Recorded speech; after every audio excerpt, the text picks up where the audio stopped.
Warm temperatures, melting snow, and sunny skies can only mean one thing. It's finally iced coffee season. Oh, and I guess baseball and water polo and all those other sports too. Hello, I'm Siobhan Nolan. And I'm Tyler Small. What's the difference between the weather today and myself? Today is hot. You're watching LaSalle TV's Home for Explore Athletics SportsLine.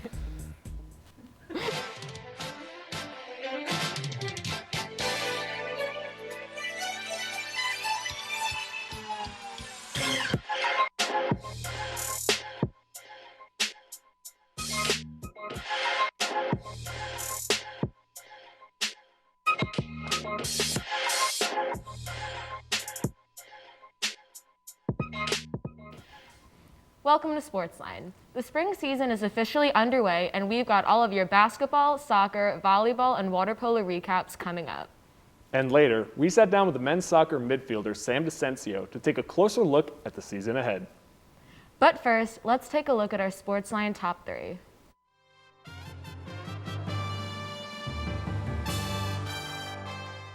Number 1, freshman Isa Lopez was named Atlantic 10 Defensive Player of the Week this week, coming off her excellent collegiate debut against George Washington.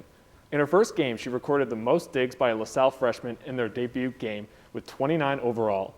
The Texas native finished with 52 digs, averaging 6.5%, 31 receptions to just 2 errors across the first 2 games, and her D1 career, which both ended in wins. Number 2, LaSalle head baseball coach David Miller has announced the addition of John Sheehan to the Explorers coaching staff for the 2021 season. Sheehan will serve as the team's pitching coach and strength and conditioning coach. From 2018 to 2020, Sheehan was the pitching coach and strength and conditioning coach at Prairie View A&M University, a member of the SWAC conference. During this time at Prairie View, the pitching staff saw its ERA decrease by 1.27 runs per game, as well as a 15% reduction in walks and a 25% reduction in home runs allowed. The Prairie View pitching staff also saw its strikeout total increase by 20%. And number 3, the Atlantic 10 has shifted the schedule for both the men's and women's basketball championships. The men's basketball tournament will take place on March 3rd to March 6th, split between Richmond and VCU, before finishing up with the finals on March 14th at Dayton. For the women's tournament, the schedule will start on the 10th and go through to the 14th and will be held at Richmond. Teams above 60% of the median number of conference games played by all 14 teams will be seeded by conference winning percentages. Teams below that 60% threshold will be seeded using the NCAA net rankings. Relative to all A10 teams, additionally, teams below the 60% threshold will not be eligible for the regular season title. So that's just kind of what we were all expecting, just looking at the tournament style. I mean, for all the major sports, we've kind of seen that if they weren't able to get those games in, that they're still going to be eligible. And we're seeing that right now. Well, Duquesne's going to come to town for a couple of games just to kind of finish out their season. St. Louis, we saw that as well. It's just great that everyone gets a fair opportunity, even though the spreading of the virus, unfortunately, is not fair. Exactly, and the fact that we're getting some semblance of a championship at all is going to be really good for all the teams. It still gives a little bit of an incentive to finish the season strong and, keep the performances up. So it's good that we're getting something, even if it is a little later than expected. And just looking at some of the other top threes, the pitching staff's going to be improved, the baseball team. But the main thing I want to say, I know you were going to say it, Siobhan, but I'll beat you to it. Okay. I was right about Isa Lopez. Right. I mean, I just have to say, I was very excited to see her come in that libero position, and she has just been dominant throughout the first 2 games, a huge factor in the first 2 wins to the season, and it's just great to see. Yeah, she put up record numbers in digs for a freshman in their debut game, and, this whole LaSalle volleyball team is going to be great, and the honor is well deserved for her. And we'll get to that and much more, but that's going to do it for our top 3. Now let's see how those teams did in this week's recaps. The women's basketball team dropped 2 straight games on the road last week to the A10 opponent VCU and Richmond. The overtime loss against VCU was tough, and that saw Kayla Sproul drop a double-double with 27 points and 10 rebounds, while Claire Jacobs added 19 points and 4 boards. It was a close contest throughout, with the Explorers falling behind by 2 points, but battling to take the lead in the second quarter. LaSalle was playing good defense until they surrendered an 8-0 run and eventually gave up the lead back to VCU at the end of the half. The third quarter was more of LaSalle's chopping away at the lead heading into the fourth quarter. That's when the action picked up. The Explorers took a lead by coming out hot to the start, and both teams were trading baskets from 3 in and out. and LaSalle gave up 2 long balls, but were able to climb back via free throw line, hitting a clutch 3, and in the final minutes force overtime. In overtime, the Explorers hit a 3 to take the early lead, but VCU answered by taking the next 4 points. LaSalle made one last effort, but it wasn't enough because VCU had 5 of the last 7 points and won the game 63-62. Against Richmond, the Explorers came out flat, falling behind early, but answered with a 6-2 run to get back into the game. In the second quarter, they couldn't find the basket, only mustering 4 points in the first 5 minutes, and giving up an 8-0 run saw them facing a 32-23 deficit going into halftime. The second half started out slow for the Explorers, giving up 5 straight points before connecting on 3 consecutive three-pointers. But because they were unable to get stops, they remained behind. In the fourth, LaSalle was down by as much as 12 before things got going for them. The Explorers were able to pull within 8, forcing a Richmond timeout on the other side of the stoppage.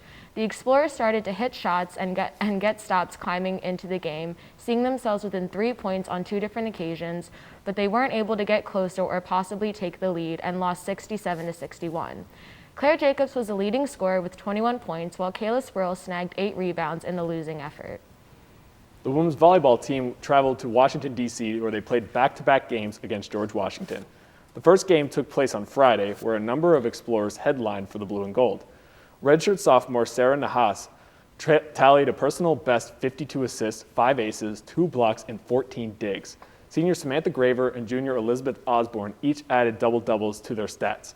Freshman Isa Lopez made her collegiate debut and tallied 29 digs, the most digs seen in a debut since 2006. The Explorers soared past the Colonials 3-2. In the second game, the Explorers swept George Washington 3-0. Osborne led the team in kills with 15, and Lopez stood out once again with 23 digs. The blue and gold tallied 9 aces in that match and outplayed the Colonials with hits 246-173. LaSalle claimed back-to-back games, bringing their record to 2-0 for the first time this team has seen it in 5 years. The men's soccer team traveled to Seton Hall on Saturday and faced off in what turned out to be a largely defensive display against the Pirates. Seton Hall scored early, finding the back of the net in the 7th minute of play, but weren't able to register another shot for the remainder of the first half. The Explorers outshot the Pirates 5-2, but still trailed 1-0 at halftime. In the 48th minute, a red card was issued against Seton Hall, but despite being up a man, LaSalle couldn't find the back of the net, narrowly losing the game 1-0. LaSalle outshot Seton Hall 12-6 with 5 shots on goal. Three of those shots on goal came from junior Nigel Buckley, while freshman Junior Nair contributed 2 shots. On the defensive side, junior goalie Brett Werner made 4 saves. The men's basketball team traveled to Hagen Arena for the second matchup of the season against St. Joe's, where the Explorers would get off to a solid start, courtesy of redshirt sophomore Jack Clark, scoring the first 5 points. The Hawks and Explorers would then trade the lead 4 times before the midway point of the first, until the Explorers scored 7 straight to take an 8-point lead on a 3-pointer play from junior Jared Kimbrough. The Explorers stretched the lead to 10 before St. Joe's stormed back to end the half at 18-5 run to make the score 37-34. The Hawks still had the momentum, taking an 8-point lead before Kimbrough dunked and began a 6-0 run for LaSalle to make it a 52-50 game. More lead changes held the scoring at a 2-point margin late in the second for the Explorers in a 77-75 game with 3 seconds left. St. Joe's had the length of the floor to cover to tie and win, and a questionable goaltending call gave an additional 5 minutes of overtime as the clock expired. The Hawks dominated overtime, winning the game 91-82. Christian Ray dropped 18 points and Jared Kimbrough dropped 12 points as both grabbed double-digit rebounds as well. There are suspicions that the women's soccer team are not human after rainy 33-degree weather wasn't enough to stop them setting several program records against Delaware State on Monday. Senior Amira Lucatus scored the first 2 goals for LaSalle in the 14th and 19th minutes of play, with both assisted by freshman Madison McCready. Kelly McGroarty found herself on the score sheet again, heading in across from freshman Alyssa Gargiulio. The Hornets then scored an own goal to put the Explorers up 4-0 at halftime. Not satisfied with just 2 goals, Lucatus completed her hat trick in the 58th minute, and less than 2 minutes later, freshman Caitlin Donovan found the back of the net. It was then that redshirt junior Mary-Kate Winkler's turn to score, netting goals in the 69th and 80th minute. The 9th and final goal of the night came from junior Molly O'Brien, who scored in the 85th minute. The 9-0 victory set program records for points and goals, while Madison McCready tied the program's single-game record for assists with 3. The men's water polo team kicked off their 2021 season right here at Kirk Pool with a doubleheader, which would wind up being historic for the program. The first of the doubleheader would be against Navy, where a strong third quarter for the midshipmen would prove the difference, defeating the Explorers 14-5. In the second game of the day against the Iona Gales is where the history will be seen, as freshman Kiani Horson netted his first collegiate goal to begin the scoring fest. The Gales would net the next 2, but then led by the sophomore Colin Shilmar, game-tying goal, the Explorers would score 6 unanswered. The Explorers would coast past from this point on, despite the fourth quarter attempts from Iona, as LaSalle recorded their first ever home victory in program history, 19-15. Senior Daniel DeMotor scored 7 goals on the day, while classmate Cole Stroston finished with 3 goals and 4 assists. Men's water polo would then travel to upstate New York to battle against the Gales once again, and they would see similar success on the road. Iona seeked revenge early, blitzing the blue and gold with 4 goals in the first 4 minutes. 2 goals from senior Cara Miller halted the Gales' surge, as the second would be a much closer affair. And back and forth quarter would end the Horns scoring twice to head into the locker room with an 8-6 lead for Iona. Chimlar erased the deficit early in the second half with 2 goals, and LaSalle would gain and hold a 1-goal lead for the rest of the quarter. The fourth quarter was defined by rookie goalkeeper Velcheco Coderica, who shut out the Gales for the final corner as LaSalle picked up the second win of the back-to-back with a final score of 15-11. This is the first time in program history that they are above 500. So there was a lot we just caught you up on there, and there are some low points for our winter sports of basketball, of course, and there are some high points to the start of the season for some of the spring sports. But we got to start right there with men's water polo, where we finished up. I mean, the first time in program history being above 500. Yeah, we're 3 games in, but it is just incredible to watch their growth throughout the season and them have that resiliency this late into the season. It's so huge because they are still a fairly new team, but this first home victory is great. You have a bunch of great individual performances, especially the goalkeeping from Coderica. Like, there's just so much individual growth and team growth to talk about with water polo, and that's really promising for so early in the season. It's going to be a lot of fun to see there. The other thing that we've seen so far, LaSalle women's are outscoring their opponents with a simple margin of 13-0. Casual. I know it's a short margin of games, only 2 games, but putting up 13 goals in 2 games, no feat to scoff at. Exactly, and the 9-0 win against Delaware State, I mean, that was just crazy. It was goal after goal after goal, and we're seeing the same names pop up again. Kelly McGrarty, Caitlin Donovan, Amira Lukatis with the hat trick. So we're seeing a lot of these new names and veteran names on the score sheet, and I think that we're in for a couple, performances where we could be looking at, A10 players of the week, just totally casual things like that for women's soccer. Absolutely. I mean, McGrarty and Donovan both actually passing the rookie record for goals, and there's still a lot of soccer to be played. And they're on a pace that is going to be rather historic for LaSalle, not just for freshmen, I assume. But talking about some of those honors, we go back to volleyball again. Isa Lopez showing a lot of the resilience of this team. They are not as deep as they once were, unfortunately, for a lot of reasons, but it doesn't matter. The team that is out there is winning, and it's led by Samantha Graver.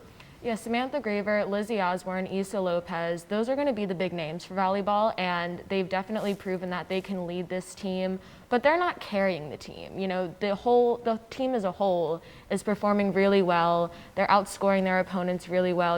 They shut out in their second game. So again, those are the big names, but it's a team effort, and even though it's not as deep as we might have hoped for them this season, they're still proving that they can get stuff done and get results that they want. Absolutely. And unfortunately, the teams that really haven't been showing a lot of results right now, both the basketball sides. And it's just been a lot of the same for women's basketball, unfortunately. Claire Jacobs has been playing, once again, out of her mind, 16.5 a game, 4.6 rebounds a game. Kayla Sproul has been her secondary, but besides that, they have seen a question mark in scoring around them. Exactly. It's been a long season for both teams, but there's only so much you can ask of them when they're going up against really tough opponents, to their credit. I mean, these are not easy teams to beat, and they're still putting up great individual numbers, but, like I said, it's been a long season, and there's only so much you can do when the season's coming to an end. You're tired, you're worn out, and, you're seeing the same results over and over again just because, it's been a rough one for everybody. It has, and the only difficulty that comes from this is now that you have these rough endings to the seasons, which is not the norm for both of these Explorer teams, it just all goes to deciding now who you're going to play when the games start to matter a lot more in this Atlantic 10 tournament. It's going to be difficult for the women's side, difficult for the men's side too, as they're looking more and more. The farther they fall, the higher of a chance they have to meet up against VCU, who is a dark horse just nationally to go deep in this tournament, not a team that the Explorers want to run into. And if they're not going to run into them, they got to get some identity scoring-wise as well, where since the last time we talked about this team last week, all three of their top scorers have completely changed. Now, Sharif Kenny is leading the group of all of them, 10.1 points per game, right above a Clark, and then it's Jameer Brickus just suddenly coming up to the top. Great to see a lot of young names and a lot of differences there, but that just shows a lack of continuity on your team. And that's been the biggest problem for the basketball teams is the unpredictability. You know, earlier in the season, they completely stunned St. Joe's with that comeback, you know, scoring 81 points. But then the most recent outing against them, you know, they lost, and not by a lot, but still, it goes to show that the lack of continuity, while it is great to see the freshman scorers, you know, we need more consistency because that's their biggest problem. We don't know what to expect against teams that, you know, we've won against before, but we don't know how they're going to perform this week. We don't know how they're going to perform this week, and it's going to be a huge factor. And the biggest thing I think that we need to see from this team is it was a very brutal way to end the game, for lack of a better term. I mean, goaltending call right at the end, going to go the distance of the floor for such a great defensive-minded team. To give it up that way against your rival. We'll see how they respond with this Duquesne game coming up, multiple Duquesne games, of course. And the same thing for the women's side, just to see if they could have some momentum going into this final stretch. Yeah, and as much as you'd love to blame the reffing for the loss, it's not just that, but hopefully they can, you know, get some rest, collect themselves, and get back on their feet. 73 points besides that play, so obviously it's going to go somewhere else. Absolutely. But that's it for recaps. When we come back, we'll throw it to our interview with men's soccer midfielder Sam DiCencio for this week's edition of On the Sidelines.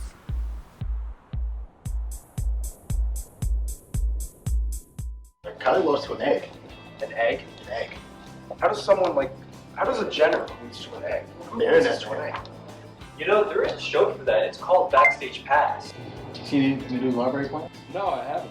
Yeah, doing stuff in the library. Oh. In the library? Yeah. The new library. You know, there is a show for that called LTV News where the action never stops. I wonder how the basketball team is. You know, there is a show for that called SportsLine.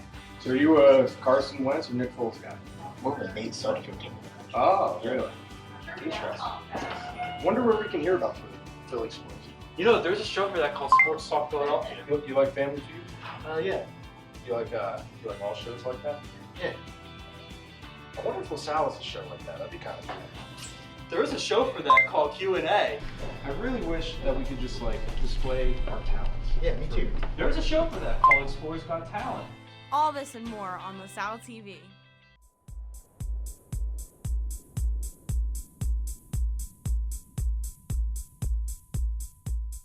Welcome back. Last week, the men's soccer team defeated the Villanova Wildcats for the first time in this decade. The player who delivered the equalizing strike was none other than recurring guest Sam DiCencio, who was nice enough to sit down with us over Zoom this week. Let's take a look.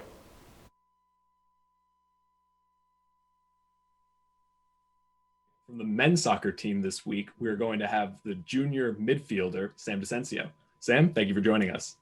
Thank you.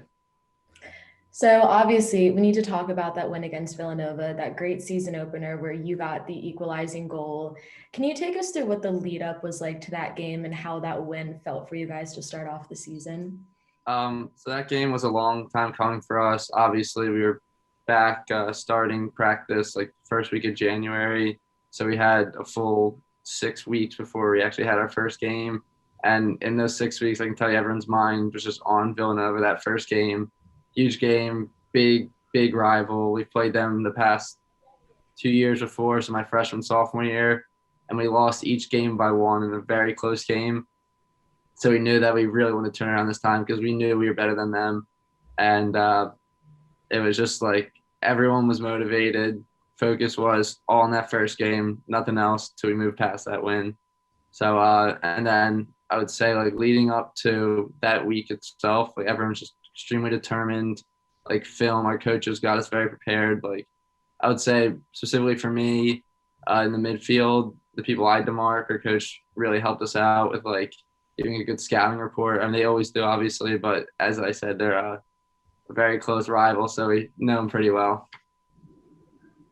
Yeah, no, absolutely. You could tell the difference of adrenaline in that game, and just whenever it's a City 5 or a Big 6 game, you kind of get that extra motivation. But you could certainly tell them this one, just with Villanova being such a rival. When you talk about it personally, though, because you obviously had the game-deciding goal, and clutch moments like this are not really foreign to you, going back to the Fordham game last year, that game tire to send it to overtime. Talk about what mindset that kind of brings in and how much of a leadership role that takes, being a junior, but the only senior on the team being a transfer. So talk about how, as a leader, that also plays in. Definitely. So our class, we obviously came in with 15 juniors or 15 freshmen who are all juniors now. I think a couple have transferred away, but we still have most of the core group intact. So there's sort of like a heavy leadership there. The team really like relies on us sort of like to lead the way, especially with Charlie, our outside back. Definitely he's our captain as well. Just a really important person, leads our team and everything. When it comes to stretching, dusting on the field, he's always there for us. Specifically for me, obviously like I am vocal, but I really like to sort of lead with my play as well, which is why that goal was like a really big way to sort of get our team going there, because the whole entire game we were just back and forth with Villanova, down one, really needed a goal. Had so many really close chances, and finally, luckily, the ball came to me. I was able to put it away. And, speaking of your play, you're classified as a midfielder, but it's clear from your past seasons, you really like getting forward, getting involved in scoring goals somehow. So just in the general sense of offense in this team, what can we expect from those offensive link-ups this season? So along in the midfield with me, we have a couple new players coming in, Polo and Scotty, as well as returners, Isaac and Ike. And obviously Isaac and Ike have had their fair share of goals in past seasons. And same with our front line, who is Nigel Amari. And we lost Pat, unfortunately, McCarthy. But we brought in new freshman Junior Nare and Dom as well. So just a lot of really just explosive players, speedy. As our coach loves to sort of tell us to do, almost like we like to attack with speed. Just like don't let up on the defense. So that's sort of our main focus when it comes to getting forward. Sort of don't let players get back, and that's sort of it. It's all about speed for us to tackle play. I want to go back to we got to talk to you and a couple of your roommates before the season, kind of talking about what it was like to postpone the season and what it was like training, staying in shape. And we almost kind of were having you foreshadow what it was going to be like during the season. Now that we're here, a couple games in, what is it like? Is it kind of what you expected? Is it just nothing to prepare for because we've never seen anything like this before? Take us through what it's been like day to day. So it's definitely you can definitely tell that there's a difference with everything leading up to the game, preparation, COVID testing a few days before, like really important stuff where if you don't get it in, you're unable to play, which would just hurt the team severely. So there's all that lead up, like mask wearing during the warm up and everything. It's definitely it's not uncomfortable. It's just something I've never experienced before. But other than that, I would say once you get on the field, it's almost like as coronavirus took over, it's almost like the first feeling of being normal, because it's like that's your time to finally just get on the field, play, contact is allowed, all that. So I'll say that it's just a really great feeling as well this spring. And LaSalle, the team was coming into this season in sort of an underdog position. You guys ranked 7th in the preseason poll, but you've been playing really well these past couple of games. So how did that expectation of you guys affect your mentality coming into this season? We definitely, when our season ended last fall at Dayton in the playoffs, we definitely realized there's a lot of unfinished business we sort of need to attend to. And if anything, the 7th play, we finished last year as a 6th seed, I believe. And we ended up losing only 2 or 3 guys. Although they were key guys, I think majority of our team, they got older and more mature, and we have a lot more playing time under our belt now. So that ranking of 7th is definitely motivation. And I even think that was even more motivation going into the Villanova and Seton Hall game. Just like we want to make a statement, like to the A10 that like we're ready, we're a team, we can compete with any team in the conference. And you're going to get a chance to do that soon. You got 2 more out-of-conference games, according to the schedule for now, before you get right into Atlantic 10 play. And talk about what that's like, just not really having any build-up. 4 games, and then you're right in. And especially with all the weirdness going on around it, does your team feel ready? Does it feel like it wants these next 2 games to try and figure stuff out so it's not testing things against big-time Atlantic 10 competition? Talk about what the mental mindset's like. So it's definitely unexpected because we're usually getting about 7 or 8 games before, like a whole usually month and a half before we get into the A10 season. But now just such a brief non-conference season, our coaches have really had to like ramp up everything they do in terms of like just polishing off like set pieces and like running plays, stuff like that. But I think we are definitely ready to give A10. We're excited to start the conference tournament because that's what, although non-conference, those games are all definitely important. Like A10 is that's most important to us. Now, I have one more question, probably the most important one of this interview. I need to know, in your expert opinion, who is the best midfielder in the world right now? That's a tough one, but I'm going to go with Kevin De Bruyne on Man City. Also, it was my favorite team, but they're now like a very good team, and people don't like Man City fans. So I'm a secret Man City fan, but he's attacking mid, and I think he is the best in the world. I'd have to agree. Yeah. All right. Well, you heard it. Nothing's worse than being an Arsenal fan, which is what so don't feel bad about it. All right. Well, you heard it here first. The best midfielder in the world, according to Sam. Sam, thank you so much for joining us, man. No problem. That just about wraps it up for us this week. If you can't make it out to see the Explorer Report, be sure to tune in next week for our coverage. Keep up with this weekend's other sporting events by visiting goexplorers.com or check out this week's edition of The Collegian. Also, check us out on Facebook at facebook.com/LaSalleTV and on Twitter at SportsLineLTV. We welcome you to send your thoughts and suggestions there, including this week's poll, which is, which side of the desk is better? This one? Or this one? For Isaiah and our entire SportsLine team, I'm Siobhan Nolan. And I'm Tyler Small. Thanks for joining us, and we'll see you at the game.